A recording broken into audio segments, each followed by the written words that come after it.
Oke, selamat pagi kawan-kawan semua ya. Di sini saya akan menjelaskan tentang Moore Circle ya. Moore Circle untuk stress transformation dan aplikasinya di dunia geoteknik atau dunia mekanika tanah ya. Yang sering digunakan untuk menentukan basic soil shear strength ya. Yang biasa dilakukan ketika kita atau biasa digunakan untuk menginterpretasi hasil lab test, misalkan hasil lab reaksial ya. Oke ya, yang saudara lihat depan ini adalah grafik yang sering saudara lihat pada buku-buku atau mungkin referensi-referensi lain ya, sejak dulu ya, sejak S1. Namun pertanyaan di sini apakah Anda benar-benar memahami ya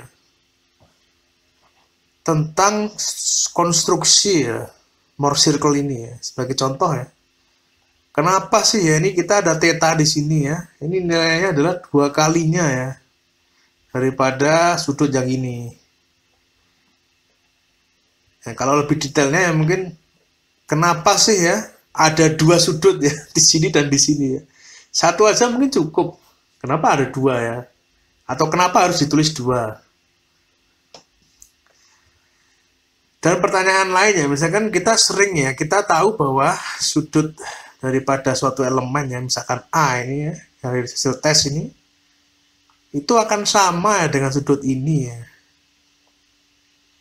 Atau nilai sudut yang ini adalah nilai 2 kalinya sudut spesimen ya, sudut elemen. Kenapa seperti itu ya? Dari dulu kita disuguhi ya hasil jadinya ya, hasil jadi daripada interpretasi Moore Circle ini ya, tanpa memahami bagaimana struktur Moore Circle ini. Kenapa sih bentuk Moore Circle itu harus seperti ini? Kenapa nggak di sisi-sisi ya, di sisi satunya, atau kenapa nggak di bawahnya?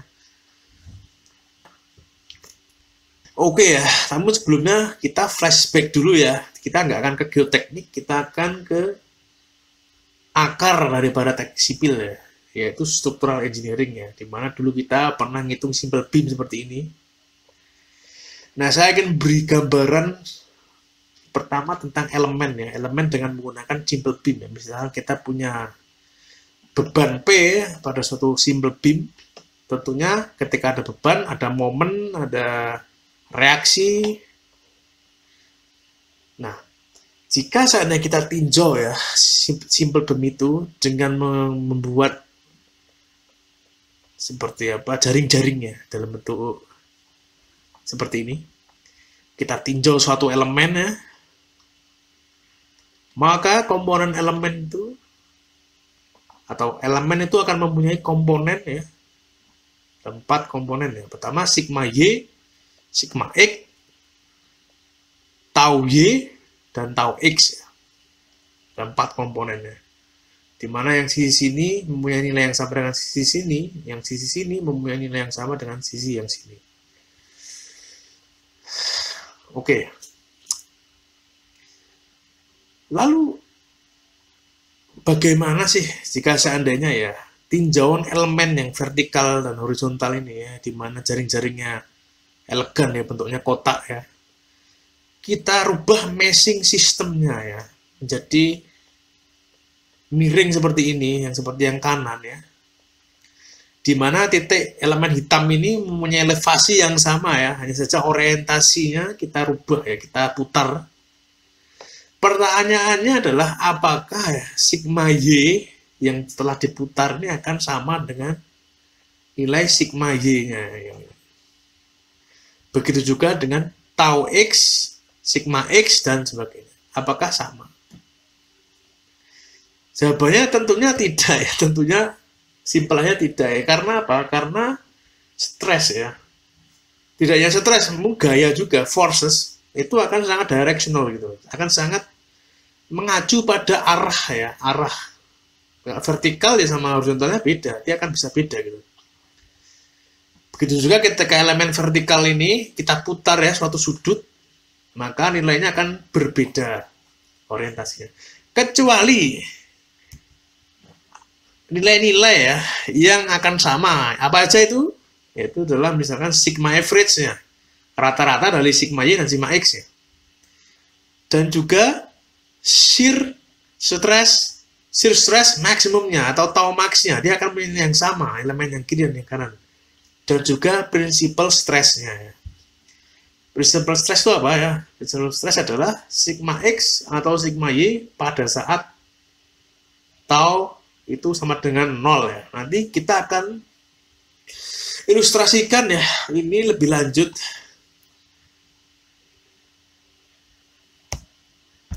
Oke, saya ingin perdalam elemen itu ya. Kita tahu bahwa elemen itu dapat suatu elemen dapat mengalami tension dan compression ya. Nah, pada elemen ketika panah itu masuk ya, masuk seperti ini, itu berarti elemen mengalami compression dari tegangan yang bersangkutan, dalam kali ini sigma Y. Nah, ketika panah itu keluar seperti ini, maka apa? Elemen tersebut mengalami tension ya. That simple, sangat simple ya. Nah, saya ulangi ya tentang principal stress ya. Principal stress adalah ketika nilai ini itu sama dengan 0 ya. Jadi ketika elemen ini diputar ya, suatu sudut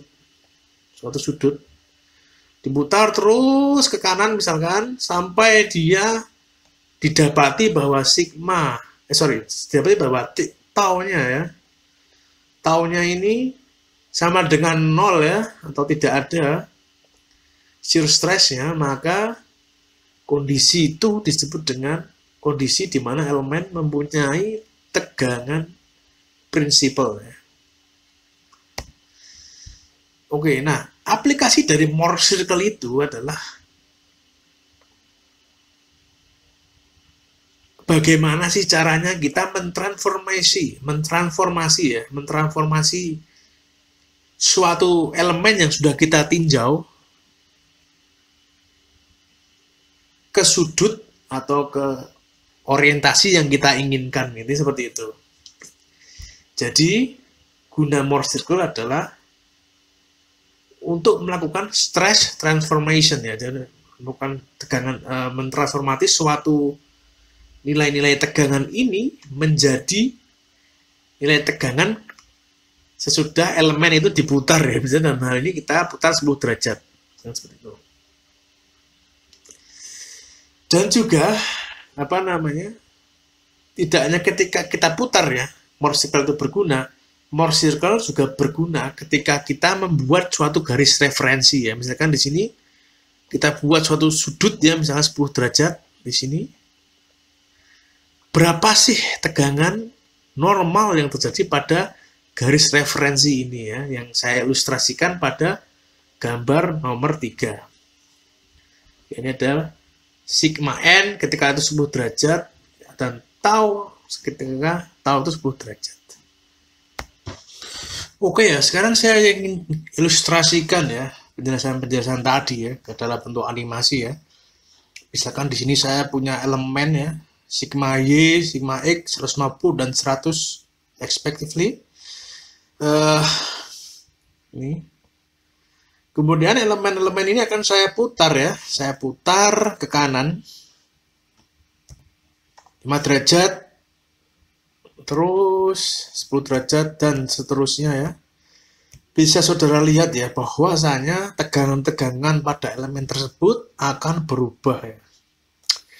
Bisa mengecil, bisa membesar ya. Dalam hal ini misalkan sigma Y-nya dia akan membesar ya dari 150 ke 158. Namun sigma X-nya dia akan mengecil ya dari 100 ke 91,6 dan taunya akan mengecil. Nah, ketika sudut-sudut ini kita putar ya terus, maka ada suatu titik di mana shear stress-nya itu 0 ya. Ini 0 ya. Atau panah ini sebenarnya nggak ada, panah ini nggak ada. Ketika taunya 0, maka panahnya nggak ada ya. Di sini saya ingin menunjukkan ya, panah ini menunjukkan bahwa ternyata taunya tuh 0 ya di sini. Nah, ini adalah disebut dengan principal stress ya. 180 dan 69 adalah principal stress daripada elemen ini, di mana orientasinya adalah 31,72 derajat dari sumbu vertikalnya. Nah, kalau ini kita putar terus ya, di mana terjadi bahwa sigma X dan sigma Y akan nilainya sama ya. Nilainya sama. Atau kesamaan nilai ini disebut dengan tegangan average-nya ya.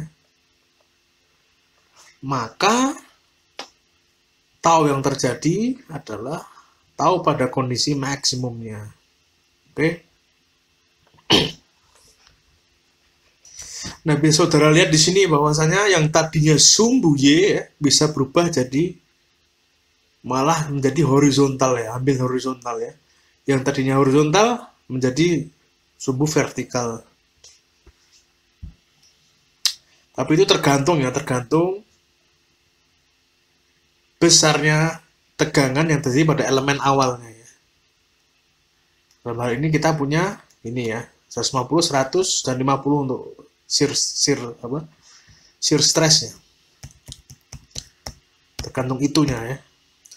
Nah, ilustrasi yang kedua, misalnya kita ingin membuat garis referensi ya, yang merah ini adalah garis referensi yang ingin kita tinjau. Bagaimana sih kalau itu kita putar ya? Misalkan 5 derajat, nah pasti ada tegangan normalnya dan taunya yang terjadi. Kita putar sampai ada suatu titik ya, misalkan taunya 0 ya, maka itu sigma yang terjadi di sini adalah sigma normal dalam bentuk maksimumnya. Sorry. Dan bahkan minimumnya ya, karena nilai ini bisa didapat disubtract daripada Mohr circle. Nanti kita akan peragakan itu. Nah, tentunya ya dengan ilustrasi yang kedua ini pada dunia geoteknik itu akan sangat lebih aplikatif ya. Misalkan ketika ada patahan atau fault pada batu ya, ada spesimen batu untuk tereaksial, mungkin kita punya garis lemah ya, atau crack atau apapun itu ya. Maka kita bisa tahu tuh sigma normal atau tau yang terjadi pada fault tersebut, pada sudut fault tersebut ya. Atau misalkan kita uji triaxial, kita tahu mungkin dalam spesimen kita tahu sudut pepatahannya seperti ini ya, mungkin ya ini diukur berapa alfanya ya, itu bisa diaplikasikan di sini. Seperti itulah ya gunanya menggunakan garis referensi ini. Oke ya. Nah, sampai diputar pada kondisi maksimum ya, di mana sigma normalnya adalah sigma average. Pasti yang terjadi pada plane ini adalah tau maksimumnya atau shear stress maksimumnya. Oke ya, nah ini Mohr circle itu gunanya ini seperti itu. Misalkan suatu elemen itu akan mempunyai stress yang berbeda pada orientasi tertentu ya, yang bisa saudara lihat pada gambar di depan ini ya. Misalkan kita punya suatu elemen dengan sigma Y dan sigma X tertentu, ketika kita putar A ya, sudut A ini, maka dia akan berubah value-nya, sigma 1 menjadi sigma 3 ya. Dan juga misalnya kita akan dan interpretasi dari perputaran elemen itu adalah sama dengan ketika kita ambil garis referensinya pada kondisi elemennya masih dalam kondisi awal ya, seperti ini ya. Kita tinggal ambil potong sudutnya aja. Nah, kita akan belajar ya, kita akan menghitung suatu contoh ya untuk mengonstruksi stres transformasi pada Mohr circle ini ya. pada slide-slide selanjutnya. Oke, nah langkah pertama untuk membuat Morse circle adalah merubah suatu elemen yang ingin kita tinjau ke dalam koordinat ya. Bisa saudara lihat ini di kanan ini ya, suatu elemen ini dia kan punya 4 komponen ya. Nah, misalkan koordinat 1 ya, misalkan sigma y-nya ya, yang ini ada 2 komponen kan, sigma y dan tau y, maka kita akan rubah itu ke dalam koordinat ya. Taruhlah koordinat 1 namanya. Yang koordinat 2, yang ini ya, koordinat 2 sumbu x-nya ya, sigma x adalah x, dan sumbu y-nya adalah tau xy. Oke, saya ulangi ya. Jadi kan kita tahu bahwa sumbu itu kan xy ya. Nah, pada Morse circle itu x ini adalah sigmanya. Oke. Dan y ini adalah apa? Taunya. Seperti itu. Jadi ada 2 koordinat di sini. Koordinat pertama yang sumbu y, yang koordinat kedua adalah sumbu x. Nah, plus minus daripada tau dan sigma ini bergantung pada sumbu yang bakal kita pakai ya. Jadi nilai positif dan negatifnya tergantung sumbu Morse circle-nya. Seperti ini maksud saya. Nah, dalam konstruksi Morse circle dia ada 2 jenis umum yang kita sering pakai ya. Sebenarnya ini nggak bernama ya, cuma saya kasih nama aja biar lebih mudah, karena di buku-buku struktur ya, buku-buku teknik struktur, buku-buku structural engineering, maka sumbu Morse circle yang Anda akan dapatkan adalah sumbu yang kiri ini ya, di mana tension, tarikan ini ya, tension yang arah ini, tension ini dia akan positif, dan compression yang bawah ini, kompresnya elemennya ke kompres, dia akan negatif. Jadi xy ini bergantung pada arah elemennya, baik compression atau tensionnya, itu maksud saya ya. Dan juga taunya bakal positif ya, kalau structural engineering bakal positif kalau dia searah jarum jamnya. Misalkan ini tau xy ya, karena ini sumbu putar di sini ya, begini kan, momennya begini kan. Nah, ini searah jarum jam. Kalau yang atas berlawanan jarum jam. Ya, ini positif maupun negatifnya tergantung itu. Nah, geotechnical engineering atau geoteknik itu berbeda.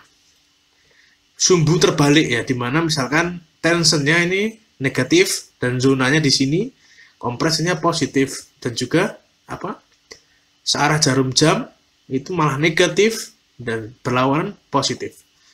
Tapi di sini label geotechnical engineering adalah hampir semua buku ya yang Anda dapatkan di dunia itu bakal mengacu pada sumbu ini. Karena apa? Karena nanti triaksialnya berada di sini ya, triaksial lingkarannya. Oke? Maka dari itu sumbu ini adalah sumbu yang berlaku di geoteknik. Oke. Nah, di awal tadi sudah saya kasih pertanyaan ya, bahwa kenapa sih ya ada 2 sudut ya? Di buku-buku itu ada 2 sudut ya, di sini dan di sini ya. Ternyata kalau kita perdalami ya teori Morse circle itu, kita tahu basicnya ya, kita tahu bahwa Morse circle itu tidak hanya digunakan di geoteknik saja, dan bahkan tidak hanya struktur engineer saja, tidak hanya civil engineering saja, hampir semua engineering ya, tidak semua sih, cuman kayak mechanical engineering, aerospace engineering itu akan pakai Morse circle itu. Nah, ternyata untuk mengkonstruksi Morse circle itu ada 2 metode ya. Yang pertama metode pull, di mana kita akan menentukan titik pull ini ya. Lalu ada suatu nilai ya yang kita tinjau, dalam hal ini adalah perpotongan antara shear strength dengan lingkarannya ya, atau V ini dengan lingkarannya. Maka garis yang terbentuk ya, sudut yang terbentuk ini itu akan sama dengan, secara teoritis akan sama dengan sudut elemennya. Dan metode kedua adalah metode 2 theta ya, yang ini. Sorry, 2A ya, di mana sudut ini adalah dua kalinya sudut yang realita ya, sebenarnya sudut realita elemen di lapangan gitu. Oke, sekarang kita masuk ke contoh cara menggambar dengan Mohr circle ya. Misalkan suatu elemennya seperti yang kanan ini, sigma y-nya 150, sigma x 100, dan tau-nya adalah 50 ya. Semuanya compression ya, arahnya menuju ke elemen. Pertanyaannya adalah, pada orientasi mana principal stress terjadi? Pertanyaan pertama. Pertanyaan kedua, pada orientasi mana shear stress maksimum? Ini kurang maksimum ya, sorry. Shear stress maksimum terjadi. Dan pertanyaan ketiga adalah, jika elemen diputar ya, 10 derajat ya. 10 derajat kemana ya? Misalkan ya ke kanan ya. Kita putar ke kanan, ini kurang ya. Ke kanan. Oke. Determine atau tentukan perubahan stres pada elemennya. Jadi ini berubah jadi berapa ya? Semua elemen ini ya, berubah jadi berapa? Oke ya, dan gunakan sumbu geoteknik untuk menyelesaikan problema ini. Oke ya. Nah, langkah pertama apa? Langkah pertama adalah tentukan koordinatnya dulu kan gitu kan. Nah, compression positif, searah jarum jam negatif. Nah, jadi misalkan ini sigma normal ya, katakanlah ini A ya,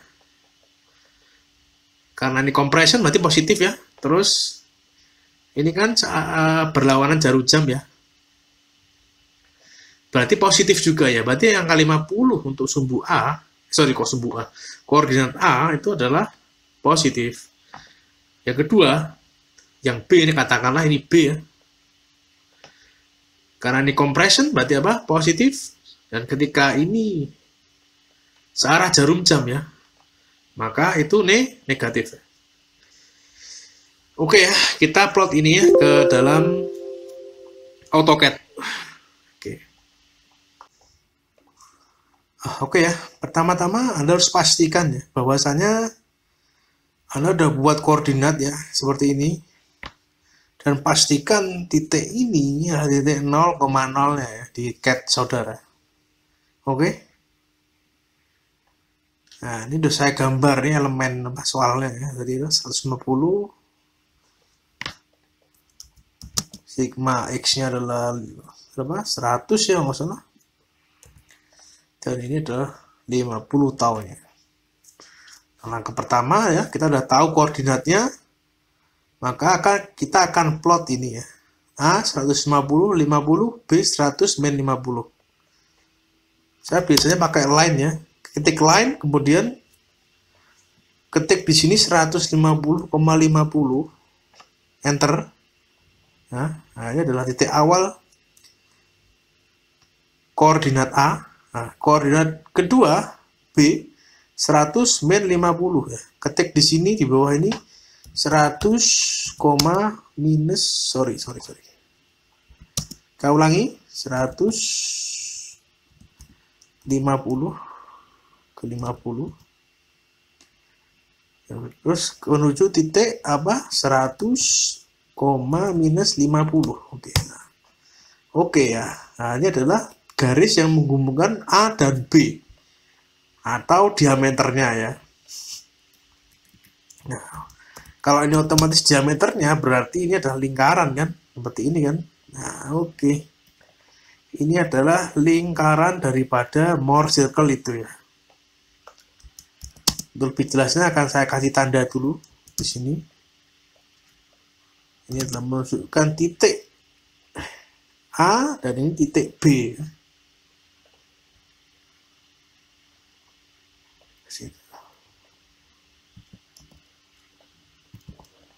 A,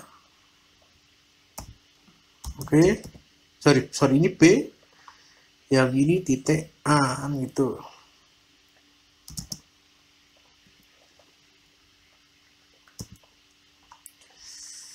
Ya, yang ini ya A, B,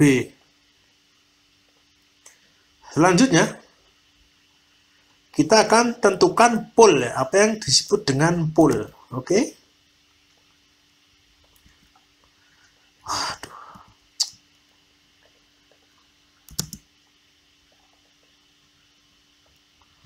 Nah, saudara lihat di sini ya. Ada garis kuning dan garis hijau. Nah,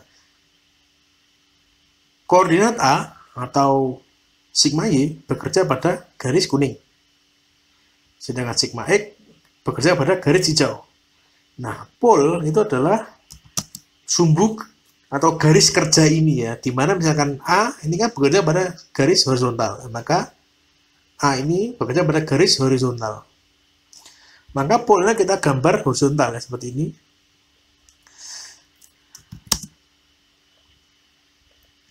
Dan sigma B bekerja pada garis horizontal vertikal kan, vertikal warna hijau kan di sini dia. Berarti kita gambar vertikal seperti ini. Nah, garis potong ini, perpotongan ini disebut dengan pole ya. Nah, saudara jangan kebalik ya. Jangan kebalik. Katakanlah titik A ya. Anda malah gambarnya ke bawah sini. Nah, kalau gitu jelas salah ya. Maka Anda harus hati-hati ya. Di mana stres ini bekerja ya. Di horizontalnya atau vertikalnya. Oke? Nah, setelah itu titik perpotongan ini adalah yang disebut dengan pole. Oke? P, kita tahu P gitu ya. Nah, dari soal ini ya, saya akan kerjakan nomor 3 dulu ya. Jika elemen diputar 10 derajat ya, taruhlah ke kanan ya, ke kanan seperti ini. Oke. Ke kanan, maka apa yang harus dilakukan? Kita coba ini ya, kita pindah ini di sini dulu. Terus kita buat garis referensinya ya. Sekarang kita putar ini ke kanan 10 derajat seperti ini, touch, oke.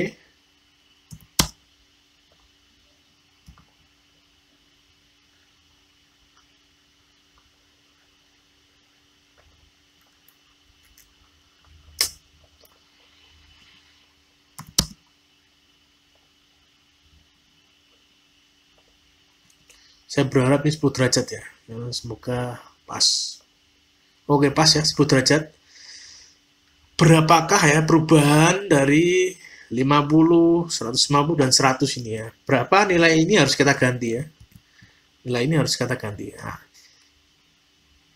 kita tahu ya bahwasanya kita sudah buat polnya seperti ini ya. Untuk mencari nih, stres pada elemen 10 derajat itu sangat mudah ya. Pertama, kita tinggal putar ya semua garis pole ini ya, yang kuning dan hijau ini menuju 10 derajat ke bawah. Kenapa ke bawah? Karena ini kan muter 10 derajat kan sama aja kita muter garis kuning ini kan. Ya enggak? Garis kuning ini ke bawah.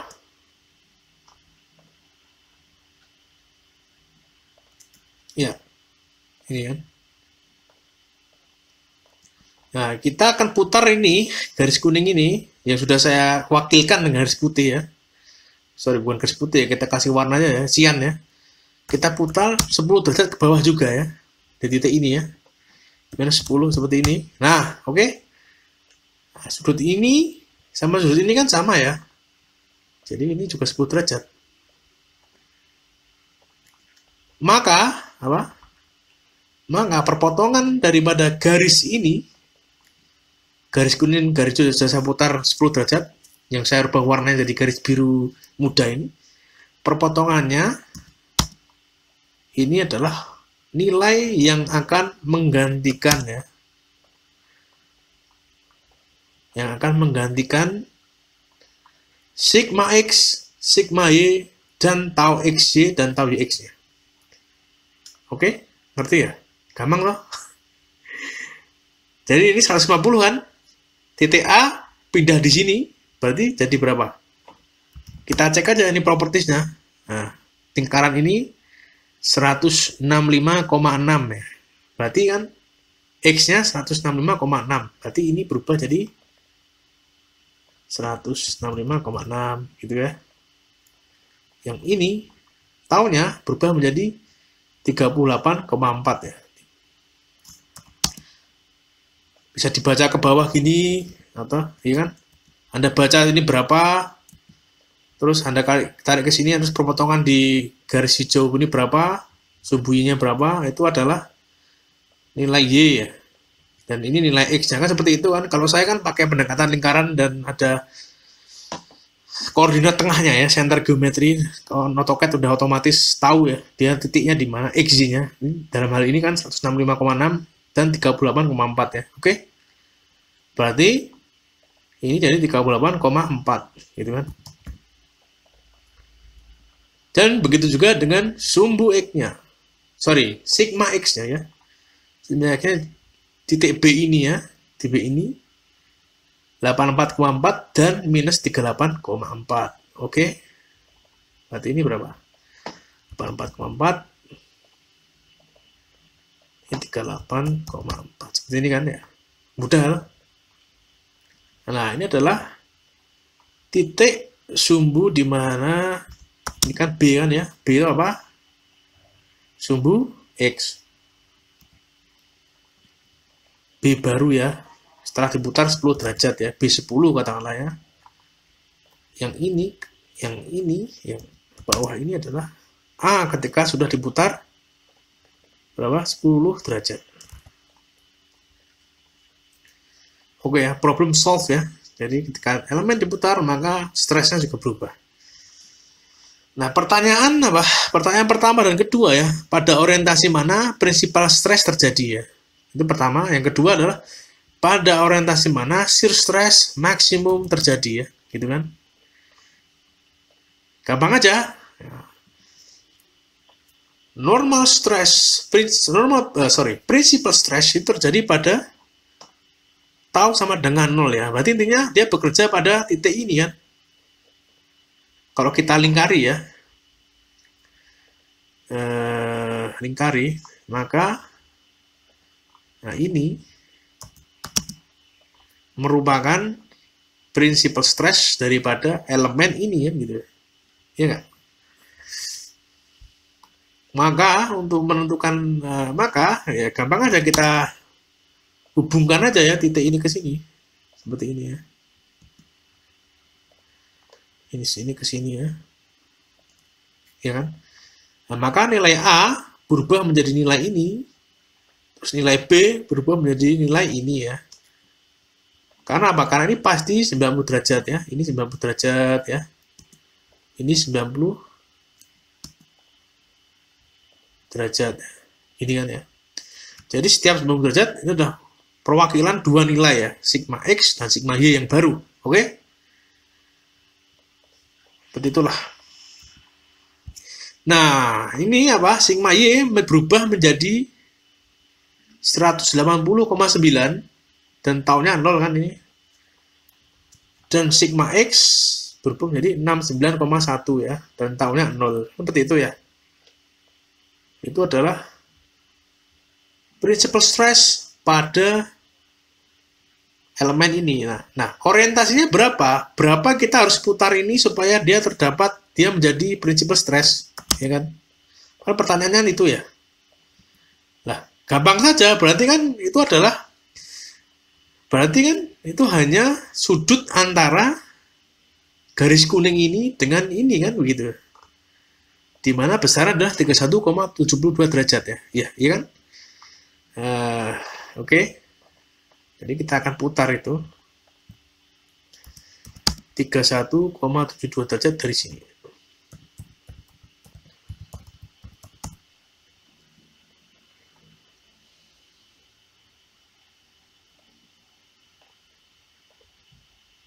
Oke ya. Jadi ketika sudut kuning ini diputar menjadi bersentuhan dengan principal stress-nya, maka pada sudut itulah principal stress akan terjadi. Begitu ya.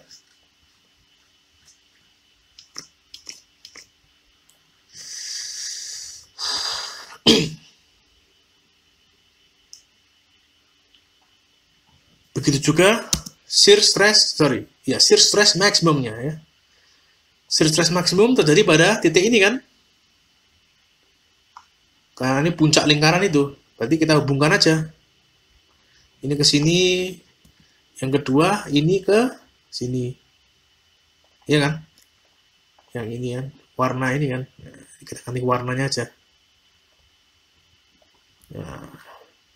Tapi ini tidak diputar ke kanan ya ternyata. Dia diputar ke kiri kan, ini kan di atas garis kuning kan. Berarti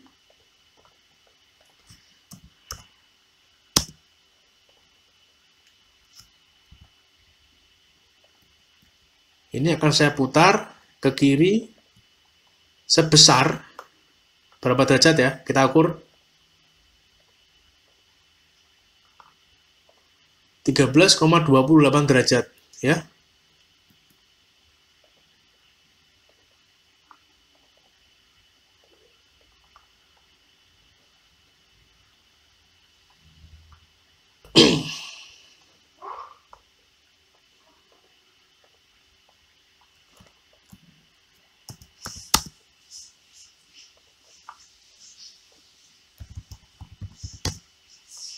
Seperti ini ya. Maka akan terjadi shear stress maksimum.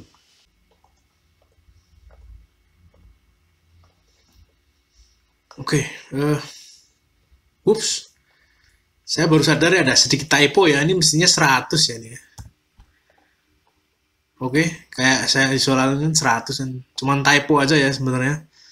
Ini typo juga, ini mestinya harus diganti kan nilai ini. Nilai ini udah diganti karena ini 31,72, berarti ini apa? Ini kan principal stressnya ya, berarti ini 0 kan? Ini 0.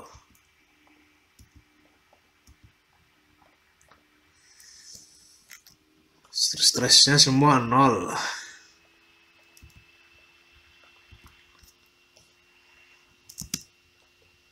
Ini 180,9, 69,1 gitu kan ya.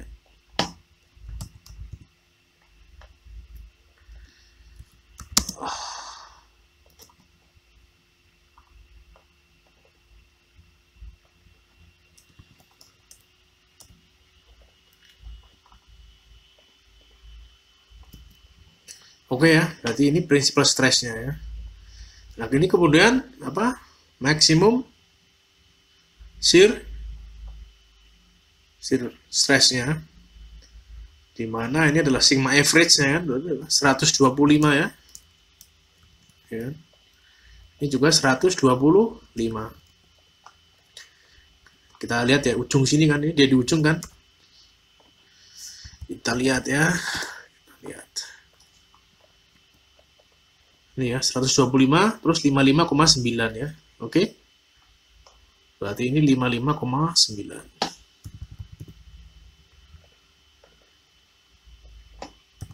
Kayak ginian ya. Nah, ini adalah orientasi daripada maximum shear stress-nya. Nah, kalau kita lihat di sini ya, ini kan semua diputar ke bawah kan ya. Kecuali shear stress-nya ya, mencari stress maksimumnya. Bisa saja loh, bisa saja mencari shear stress maksimum ini diputar ke kanan juga gitu kan ya. Misalkan seperti ini. Ya. Jadi garis kuning ini saya putar ke bawah ini. Seperti ini kan. Namun kan mestinya ini kan juga 90 ke sana kan ya. Ini kan 90 ke sana kan. Karena nggak ada lingkarannya ya kita balik aja ke arah sini gitu. Ya, ini ya. Namun hasilnya apa? Hasilnya ini nggak diputar ke kiri, tapi diputar ke kanan sebesar ini, ya, paskan ini ke titik ini gitu ya. sebesar 76,72 derajat ya.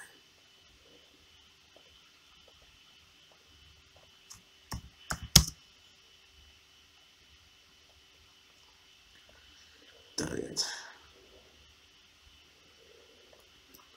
76,72 derajat. Kita lihat sebesar 76,72 derajat. Ya.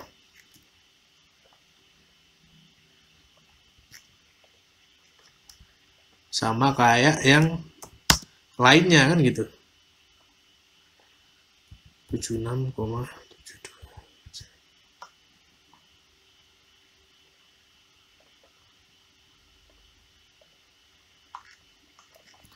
Seperti ini ya. Oke, tapi lebih nyaman kita putar ke atas seperti ini ya. Nggak terlalu susah. Kalau seperti ini maka sumbu X dan sumbu Y akan terbalik kan gitu. Yang awalnya nih kuning ini berada di mestinya di horizontal, dia jadi vertikal seperti ini, dan yang hijau yang horizontal jadi yang vertikalnya. Jadi yang vertikal jadi horizontalnya, sorry. Ini berubah kan 125 kan.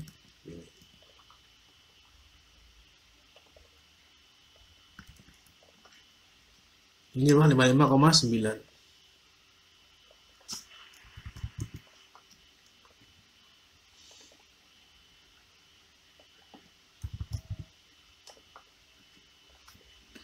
Oke ya, nah ini adalah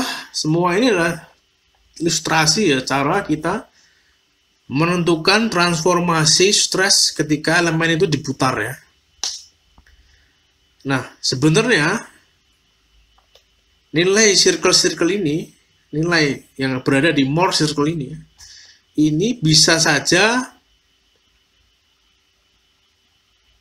dirubah interpretasinya menjadi garis referensi yang sudah saya jelaskan sebelumnya ya. Sebagai contoh yang ini ya, misalkan kita save dulu, so kita tarik garis ya seperti ini.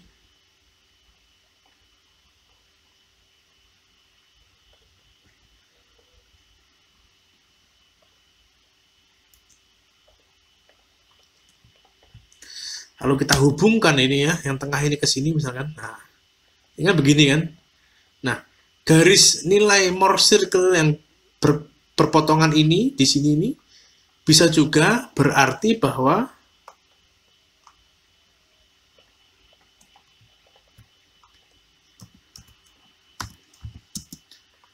kita akan membuat garis referensi di dalam elemen ini ya. Jadi garis merah ini akan berputar seperti ini. Seperti ini ya. Nah, dengan syarat bahwasanya sigma X, sigma Y, dan tau X, tau Y mempunyai nilai yang sama ya. Ini saudara lihat. Jadi interpretasi potongan garis ini itu maknanya adalah ketika elemen itu diputar ya, atau ketika kita membuat garis referensi ya yang paralel ya, yang satu garis dengan garis potong ini menggunakan elemen yang sama pada elemen awal ya.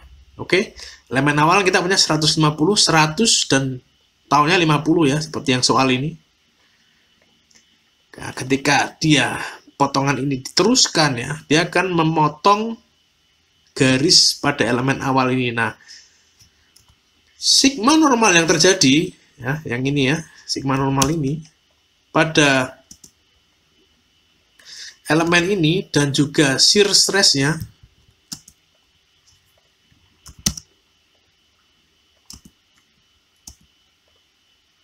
ini kan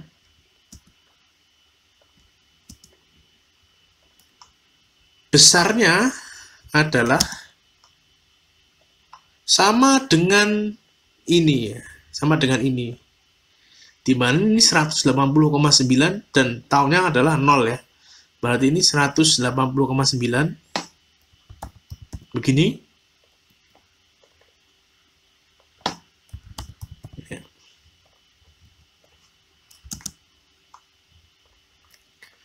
Dan tau ini adalah 0.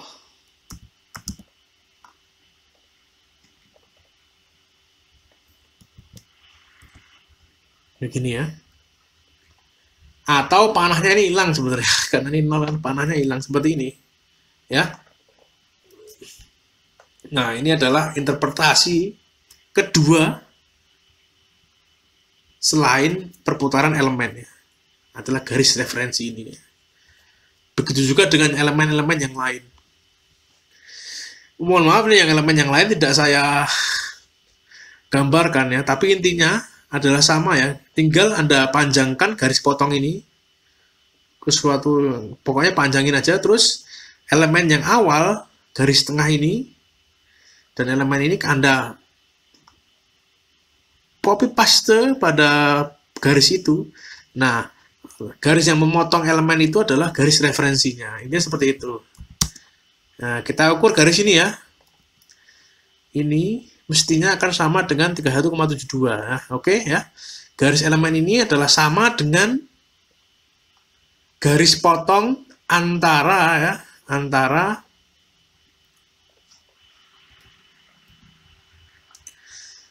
garis kuning awal dengan ini ya, garis perpotongan antara lingkaran dengan garis ini. Otomatis garis kuning transformasinya kan begitu kan. Ini spesiesnya kan warnanya kuning, tapi kita putar aja, kita kasih warna yang beda. Oke, sekiranya itu ya yang bisa saya sampaikan melalui demo ini. Nah, jika saudara lihat ya di sini ya, Anda coba lihat di sini, saya akan membuat titik-titik ini kan 90 derajat ya. Misalkan yang biru ini ya. Biru muda ini kan. Jika garis biru ini kita B10 ya ini kan. Ini kan daripada soal nomor 3 kan ya. Soal nomor 3 yang ini ya. Misalkan garis nomor 3 ini kita hubungkan ya. Seperti ini. Kemudian kita akan ukur sudutnya dengan planar ya, dengan garis magenta ini ya, garis di mana ini tercipta karena titik A dan B original ya. Jadi titik A dan B original ini kan punya garis koordinat, punya garis diameter tengah ya. Nah itu kalau kita ukur dengan garis ketika dia ditransformasi 10 derajat seperti ini, maka besarnya ada 20 derajat ya. Di mana itu adalah 2 kalinya ya. 2 kalinya nilai antara sudut pol dengan sudut yang ini. Nah, ini adalah penjelasan ya, kenapa ada 2 metode ya. Yang pertama adalah metode pol ya, dia menggunakan titik pol sebagai acuan sudut. Yang kedua adalah titik 2 kalinya, yang kedua adalah sudut di mana sudut lingkaran sama dengan 2 kali sudut realita ya. Realitanya A, ini 2A ya. Jadi kan sudut lingkaran itu apa? Sudut antara diameter elemen awal dengan diameter transformasi kan begitu. Jadi 20 derajat, ini kan 10 derajat. Maka ini adalah 2 kalinya nilai sudut itu gitu loh. Oke.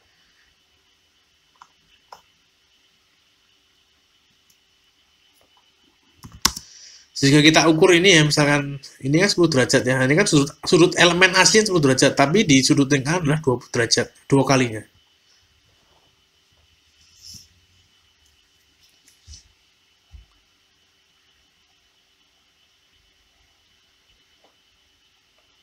Oke, sekarang kita kembali ke presentasi. Tadi kita udah belajar ya, udah demo mengenai cara mengeplot Morse circle ya dengan menggunakan AutoCAD ya. Morse circle suatu elemen dengan AutoCAD. Nah, lalu apa hubungannya dengan triaxial ya? Dalam kasus ini triaxial compression. Kalau di buku-buku saudara lihat ya, elemen triaxial yang sering saudara lihat ini tidak memiliki shearing ya, tidak memiliki shear stress ya, shear stress pada elemennya ya, baik yang yang tinggi maupun yang misalnya kita tinjau yang lebih kecil lagi, misalnya elemennya yang di bawah ini kan, dia tidak memiliki shear stress pada elemennya. Karena apa? Karena ketika dia diambil spesimen dari dalam tanah ya, ini kan, dia kan udah berarti sigma V, ada sigma H juga kan, kemudian dibawa di lab, maka tanah kan dalam keadaan stabil di dalam tanah maupun di triaxial chamber. Jadi tidak ada tidak ada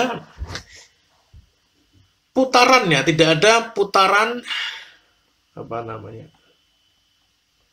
tidak ada shear, pokoknya tidak ada sesuatu yang memutar elemen itu ya, ketika dia dalam keadaan stabil dalam tanah atau dalam triaxial chamber gitu. Nah, lalu sampel ini dibawa di lab di isotopic stress ya.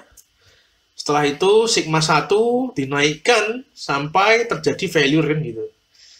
Berarti intinya apa? Sigma 1 lebih besar dari sigma 3 kan begitu. Nah, ketika pada uji triaksial tidak terjadi shear stress pada elemennya dan sigma 1 dinaikkan sampai failure, maka otomatis ya letak daripada plotting itu sendiri, misalkan kita analogikan dengan A dan B ya, tentunya sigma 3,0 itu adalah titik pertama di sini kan gitu kan, titik di mana dia punya originnya, kemudian dinaikkan sampai failure ya, di mana sigma 1 sama dengan sigma failure-nya gitu kan, sigma failure-nya. Dan koordinatnya shear stress-nya tetap 0 kan, karena nggak ada elemen shear di sini kan gitu. Nah, itu adalah filosofi daripada Mohr circle itu sendiri ya. Maka letak plottingnya di sini kan gitu. Tapi jangan salah tangkap ya, maksud saya nggak ada shear itu. Maksud saya nggak ada shear itu ketika di awal aja ya, ketika di awal ya.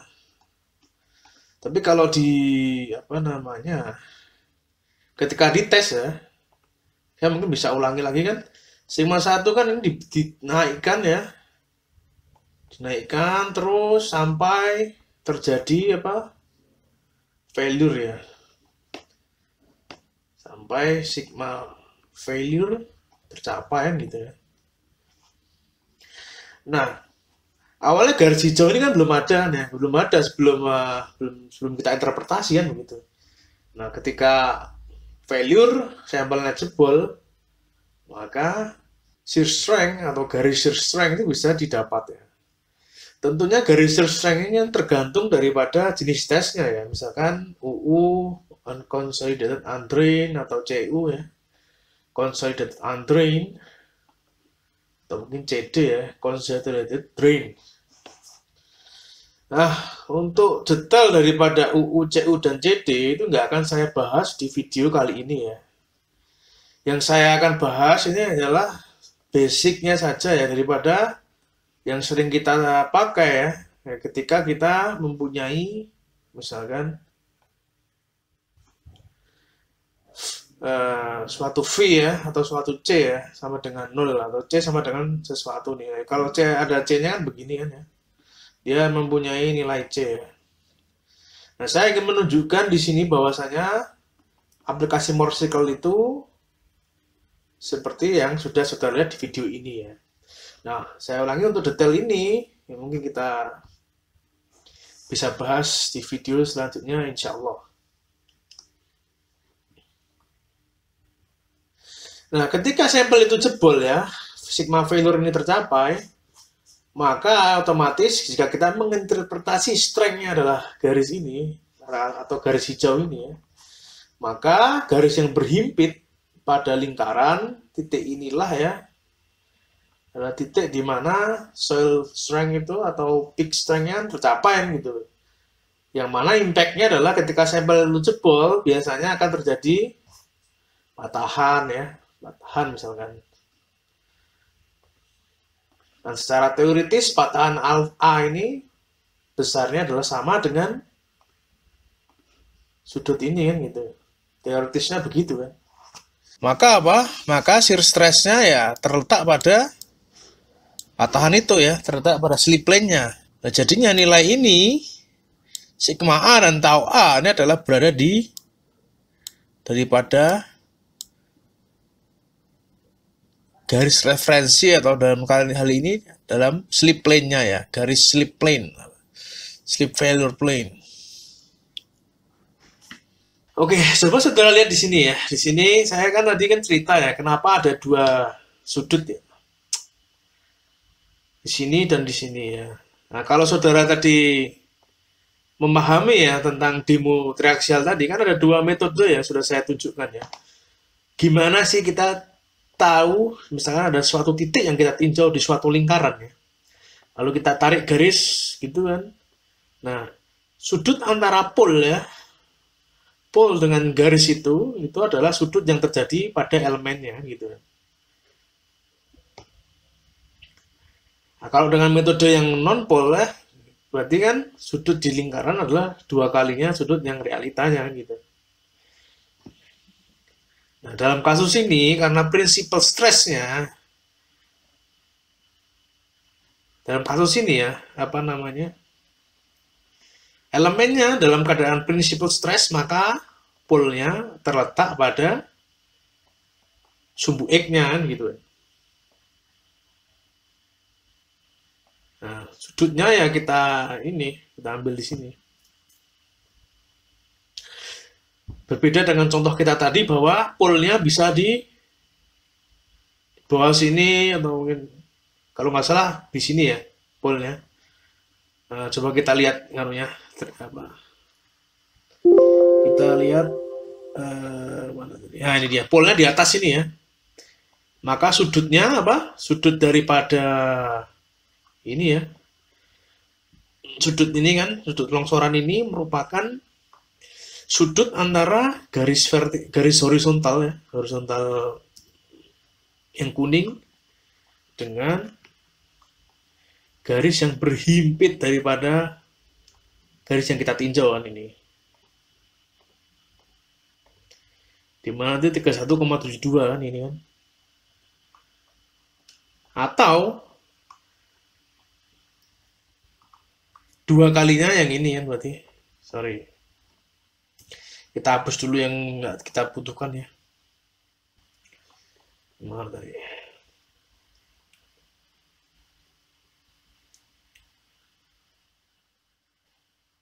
Ini ya. Garis biru dengan garis oranye. Garis biru dengan garis magenta. Ini harusnya kan dua kalinya daripada 31,72 ya, 63,43.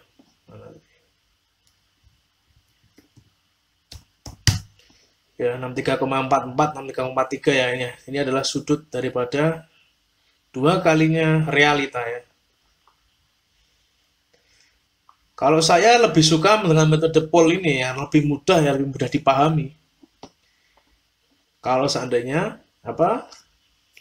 Pol itu bakal terletak di lingkarannya ya daripada di sumbu X-nya. Nah, maka dari itu ya, reaksial itu filosofinya seperti itu.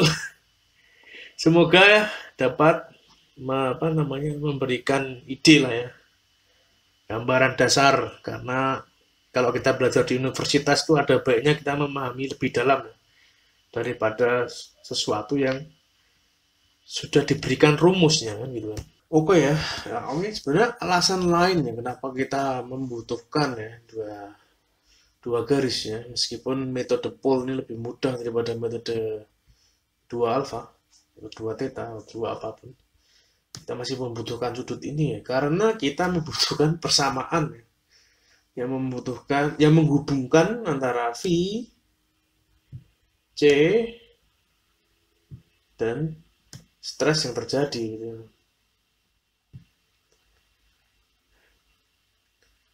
Nah, ketika kita tahu panjang ini, di mana adalah setengah lingkarannya, itu radiusnya, Maka sin dari theta, sin dari V itu adalah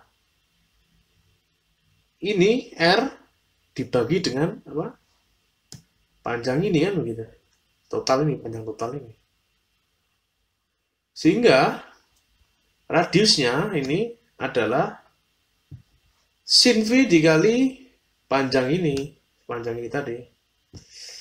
Nah, panjang ini kita bisa breakdown ya. Yang ini adalah C kotangan theta, yang ini. Yang sepanjang ini, maaf berantakan, ini adalah yang ini. Rata-rata dari sigma V, rata dari sigma 1 ditambah sigma 3 dibagi 2. Titik C ini ya.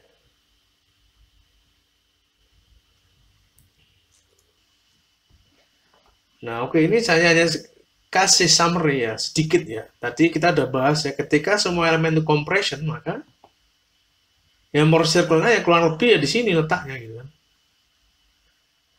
Tapi berbeda kalau seandainya ada tension ya di suatu sumbunya gitu kan, di suatu elemen ya, misalkan di sigma 2 atau sigma X-nya kan gitu kan. Maka Mohr circle-nya berubah ya, dia akan ya tinggal dibuat koordinatnya saja ya gitu. Misalkan ini A berapa gitu kan, ini B, terus diplot aja Mohr circle-nya. Tapi umumnya bentuknya akan seperti ini.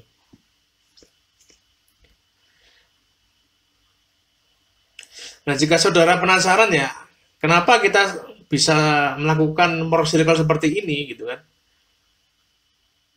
Itu bisa Anda baca buku ini ya, Mohr circle stress path and geotechnique oleh R.H.G. Parry ya. Nah, dia menjelaskan di sini biasanya untuk tes-tes pada batu kan, misalkan kita melakukan tarik pada batu ya, saya kurang tahu juga apakah ada tarik pada batu. Tapi setahu saya tesnya melakukan Brazilian test kalau nggak salah batu. Tapi kalau apakah bisa ya seperti kita dugbun gitu kan, apa namanya, dugbun spesimen ya. Kalau dibaca kan, kalau tarik kan begitu ya. Apakah sama dengan di batu, saya kok kurang tahu itu. Nah, tapi kalau saudara ingin penasaran mengenai apa namanya, Mohr circle yang kedua ini, Anda bisa baca buku ini untuk lebih lanjut ya. Karena kita hanya fokus pada yang compression ini pada video ini. Oke, sekian ini video ini, semoga ada manfaatnya ya, kurang lebih sih. Jika ada kesalahan saya mohon maaf. Jika ada manfaatnya itu datang dari Allah, semoga bermanfaat. Assalamualaikum warahmatullahi wabarakatuh.